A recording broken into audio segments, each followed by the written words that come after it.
Hey everyone, welcome into the Flippin Hippos YouTube channel. I'm Star. Thanks for joining me today. If you're new here or you have not already, please consider subscribing and helping us feed a hungry hippo. And don't forget to hit that thumbs up as you're listening. Today we're going to have kind of just a fun video. I'm going to compare the thrifting in Florida to the thrifting in Pennsylvania. So ever since we've moved back to Pittsburgh, I've gotten a lot of messages and emails asking me about the differences in thrifting between Florida and here in Pennsylvania, and just which one is better and how my experiences have been. So I figured I'll just make a video and answer everybody at once. I'm going to preface this with, this is my opinion. Well, me and Keith's opinion. This is our opinions, our experiences. So someone else could have a very different experience and not have the same opinions. So don't come at me. And it also probably depends on your niche. I do have friends in Florida who are resellers who do exceptionally well and are very successful. Most of them are antiques dealers. They have booths. They have just a whole different business model and different niche. They sell different items. As a primarily used clothing seller, I can say, as far as we're concerned, thrifting in Florida sucks. Like big time. Big time. And we're going to have story time here. I'm going to talk about yard sales. So prior to moving to Florida, I was under the misconception from everyone that Florida's the land of year-round yard sales. Now, I don't know if COVID changed something, so let's be fair to Florida. It could have been after COVID, things were different. COVID changed a lot of things. The year of the shutdown changed a lot of things. The year of the poop. But we really had a hard time finding yard sales, and it wasn't for lack of trying. When we first moved there, we spent several weekends all day and driving, and we just came to the conclusion that it was a waste of time and it was a waste of gas, because we would drive here, there, everywhere and find one or two and just not, it wasn't worth the time that we were spending or the gas money. And then we would try these community yard sales, and those would look promising because, you know, those communities in Florida are really big. So they'll have these huge neighborhoods, huge, just miles of houses within walls that's all considered one neighborhood, and they would advertise it that it was the entire neighborhood. We went to about 4 or 5 of those before we gave up, because it would be like kind of the same thing. You would go into the neighborhood and just drive and spend all this time, and you would only find 1 or 2 people participating. And we tried several different areas. So you can say maybe it was the area you were in, but we tried several different neighborhoods on different sides of Tampa and like all over Florida. We really tried hard to find at least one good neighborhood sale, and we couldn't. We would go in the neighborhood and we would drive and drive and drive, and out of hundreds of houses, only 1 or 2 would be participating. And legitimately, it looked like these people took a table, set it outside, went into their kitchen, took their junk drawer, and dumped out the contents on the table. I am not kidding. This one house had like an old potato peeler and an old strainer and some Tupperware without lids, and not even brand name Tupperware, like Rubbermaid. It was just a bunch of junk. Out of all these weekends and all these neighborhoods and all these times we tried to yard sale, we found one that had stuff in it that was great. The guy had Marvel, DC, Disney toys in the box. He knew what he had. He had eBay signs up and, you know, the listed items on eBay, and he wanted eBay prices. So the yard selling wasn't that great. I know that, you know, prior to 2020, you would hear that it was like a paradise of yard sales in Florida. Every day there's yard sales. You can always find stuff. Maybe it is the entire Tampa Bay area. Maybe it's post-COVID, but we did not have any success, and it was not for lack of trying. We were there from July of 2021 through October of 2022. And we tried several times. So we didn't just like try in July of 21 and go, it sucks that we failed.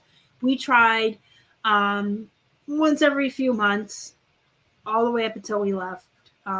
It didn't pan out for us. I really enjoyed the table full of scraps, though. And I mean, I actually saw that more than once, where it just looked like people were taking the junk out. Not even, like, I know yard sales are meant for people to get rid of their junk, but it literally looked like people were dumping out their junk drawers, like old ink pens, and that potato peeler got me. First is here in Pennsylvania, it's cold all winter, so of course there's no yard sales in the winter here. But in the spring and summer months, and even going into the fall, yard sales here are really good.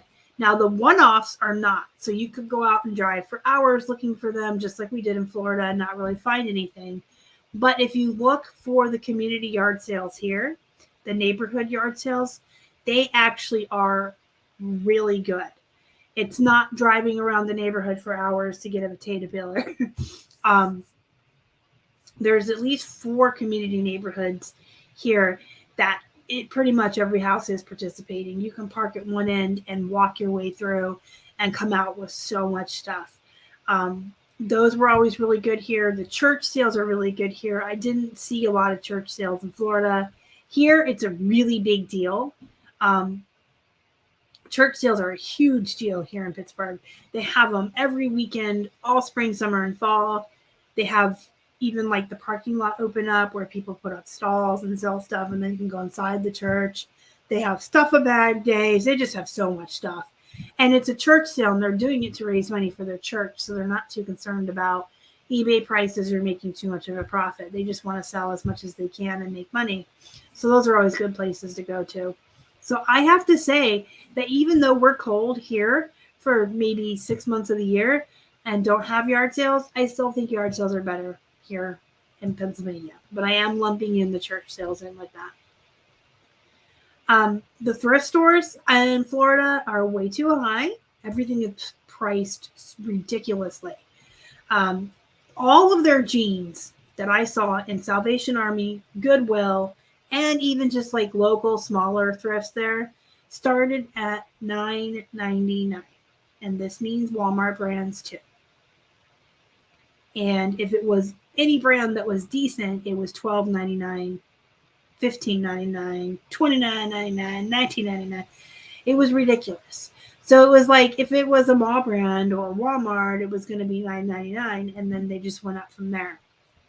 And this was in Salvation Army. This was in Goodwill, red, white, and blue. Their red, white, and blue had some of the most ridiculous prices I've ever seen in my life. In fact, I did several reels about it on my Instagram.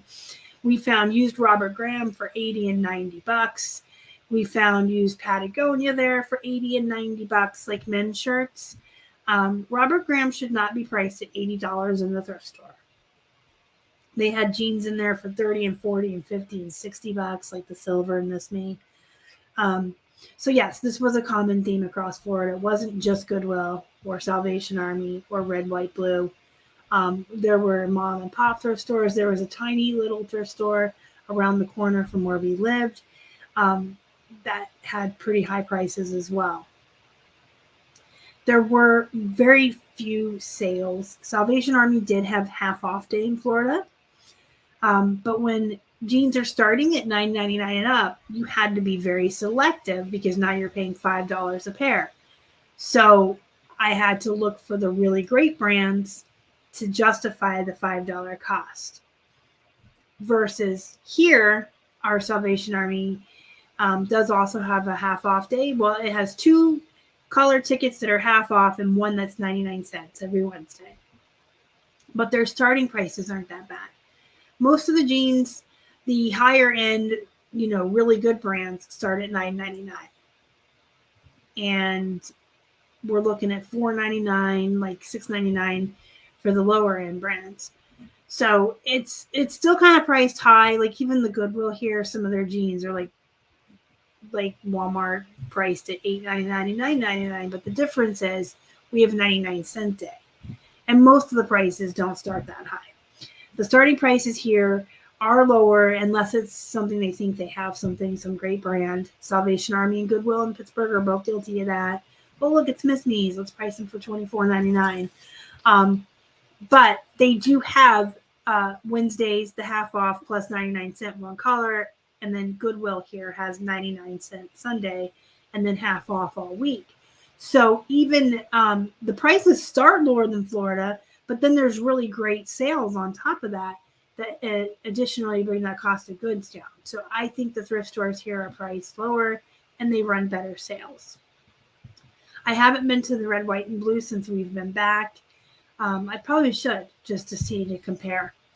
So the Ben's I never got to in Florida. I was afraid to. I had heard really bad horror stories about the Ben's there in Florida. Not just about what you find in there, which I heard enough. You guys know I'm a germaphobe. But just I heard it was like Black Friday boxing event every day. And I'm not about that life.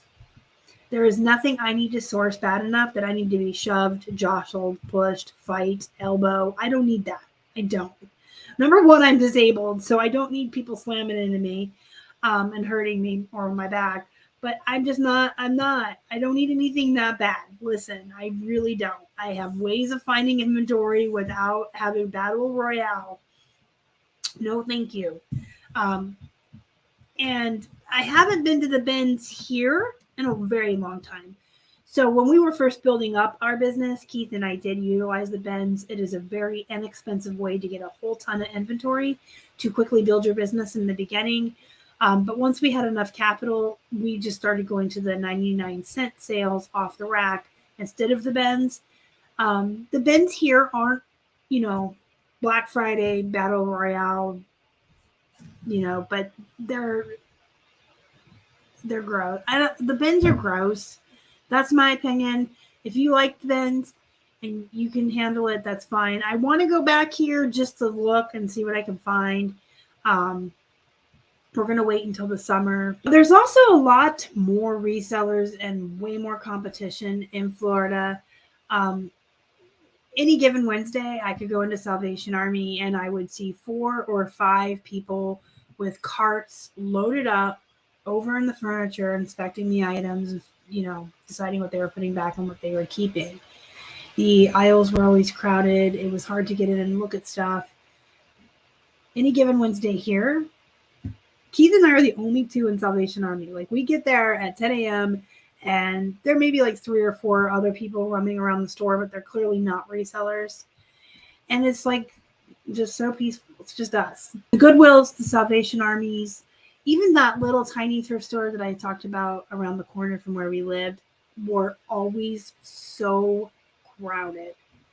And anytime, the rare times any of these thrifts would run a sale, it was crowded. There were so many people in the store, and you can tell, we can smell each other out, right, guys? Resellers can sniff out other resellers. You could tell that a lot of them are resellers. And there was just a lot more competition, a lot more crowds. Like I said, we go to Salvation Army here, and it's just me and Keith, maybe a couple other people. The Goodwills on Sundays when it's 99 cents, I wouldn't say it's crowded. The store's not empty. It's not like it's just me and Keith, but I wouldn't call it crowded. I've seen a couple other resellers,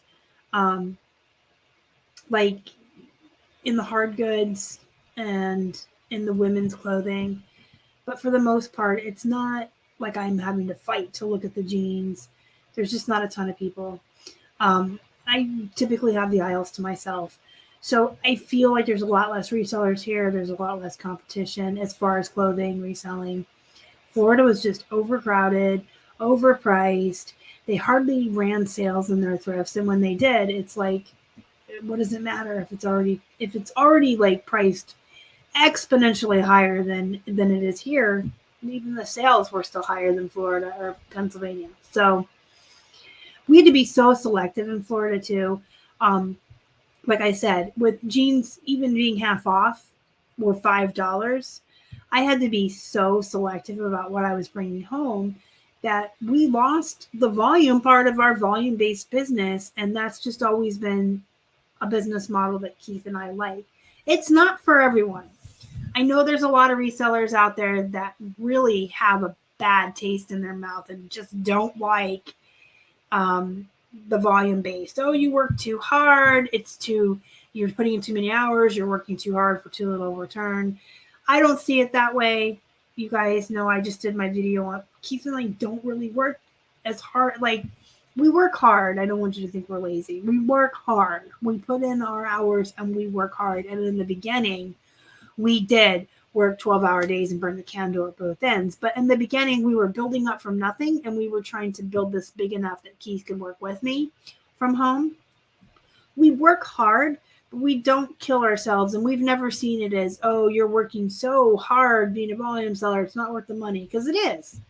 I mean, the cost of goods here in Pittsburgh being what it is, it's so easy to quickly and efficiently build a volume-based business if you have good processes in place and make a good living. And that's just what we like. Now, it's not for everyone, but there are a lot of volume-based businesses out there as far as resellers and sellers on eBay. And we do just fine. And if it's what we want to do in life, and if it's not for you, then whatever. But I don't understand why people always have to poop all over it. Get out of my parade and stop peeing on it. This is my business model and I like it. But we couldn't do it in Florida. We couldn't. I mean, we still had the remotes and we still had the volume coming from there. That was the one thing we could keep up with because our remote suppliers, connections, they'll ship anywhere. So when we get our big, massive volume of remotes in, they're going to ship here. They're going to ship to Florida. It doesn't matter. But as far as the plush, I could not find any. Hardly any of the thrifts out there had plush. That also could have been a pre-COVID thing.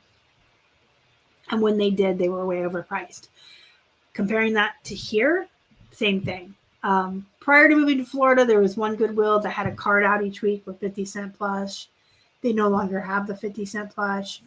All the plush and all the thrifts out here start at $2.99 and go up. So those are expensive here too. Thankfully, I have wholesale sources for that as well. So I couldn't do plush out in Florida. And in their thrifts, there are things that I could have shipped to me. But this video is about comparing the thrifting in Florida to the thrifting in PA. Obviously, if I have wholesale remotes and wholesale suppliers for plush, no matter where I live, that's going to come to me. But I could not thrift plush out there. The clothing was really hard to find anything that was worth the cost of goods. Even on half off day, I had to be so selective. We weren't doing the volume that we can do here. More competition. The yard sales are better here. Church sales are better here. From my personal experience and Keith's personal experience, we just feel like the thrifting for a used clothing reseller is better here than it was in Florida. That is our opinion and our experience. I also feel like we have longer drives in between out there, and Florida is more built up and has like more stores and it's more city-like, I think, than here. This is more rural and more country, but I still feel like we can go to 3 or 4 Goodwills within, a half an hour drive in different directions. Out there, it felt like you had to drive a lot further to get to the different Salvation Armies and different Goodwills. The red, white, and blue was all the way across town. Here, there's so many, like, just so close. You could take the back roads. So I feel like we can hit more stores with less driving here as well. I don't know why that is, because like I said, Florida was really built up. And where we lived, there were lots of stores. It was very city. And there were more resellers, so it doesn't make sense that it would be less thrift stores. But I do feel like we had to drive a lot further to get to different ones if you wanted to hit more than one Salvation Army on Wednesday or more than one Goodwill. And here, they're all closer. That's just how I feel. I could map it to see if I'm right, but it just felt like there was more driving. But yeah, this is our experience. This is what we experienced between the two. I feel like you can get, and even if you're not a volume-based seller, even if you only want to focus on the good brands, I'm not sure if any of you follow me on Instagram and have been paying attention to what I've been posting and the reels I've been putting up, but I have been finding big stacks of really great brands recently at these stores, and paying only 99 cents for the ones that somehow didn't get snatched up before they went to 99 cents or half off. So really good brands like Silver and Miss Me and Rock Revival and Judy Blue, I'm getting for $5 and less, $4, $3, $2 in some instances. So even if you just wanted to pick out the brands that aren't considered bread and butter and you don't want to do filler or volume, I feel like you can find those better here as well. So that is my thoughts, but that's for our niche. Other niches can do and do really well in Florida. Like I said, I have friends that do antiques out there, hard goods. If you're in the wholesale business, you're going to do fine there because, again, anyone will ship anywhere. So if you do electronics, remotes, if you buy a lot of liquidation, if you buy a lot of wholesale, you can do great in Florida. I just think if you think you're going to rely on thrifting to do used clothing, you're not going to, it's not as easy as it is here. That's my 2 cents on the topic. If you have any questions, comments, concerns, a differing opinion, that's what the comments are for. Go be productive, guys. Go make some money. And as always, thank you so much for watching. Y'all are the best. Bye.